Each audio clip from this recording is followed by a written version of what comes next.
ତ hello high ଜୟ ଜଗନ୍ନାଥ। ସନ୍ଧ୍ୟାବେଳେ ପ୍ରବଳ ବର୍ଷା ହେଉଥିଲା, ଯାହାକି ବାହାରକୁ ଯିବା ପାଇଁ ହେଲେ ଛତା ଦରକାର ହେଉଥିଲା। ଆଉ ଆମେ ସେଇ ବର୍ଷାରେ ମୁଣ୍ଡରେ ହାତ ଦେଇକି ମୁଁ ମୋର ଦୌଡ଼ିକି ଗଲି। ଆଉ ଦୌଡ଼ି ଗଲା ପରେ ତାରି ଭିତରେ ଉଦା ହେଇଗଲି। ଝିଅ ତାଙ୍କ ଘରୁ ଯାଇଥିଲା, ତାଙ୍କ ଘରୁ ଝିଅକୁ ମୁଁ କାଖେଇ ନେଲି।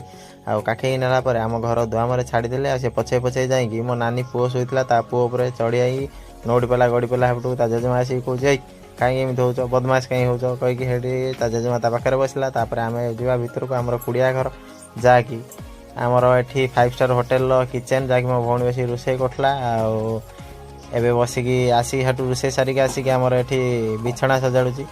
ଆଉ ଆମର ଗୋଟେ ଝିଅ ଚୁଇଁ ଦେଖ ପାଳ ଭୂତ କହିକି ମୁଣ୍ଡରେ ଗୋଟେ ଗାମୁଛା ପକେଇ ଦେଇକି ବୁଲୁଛି।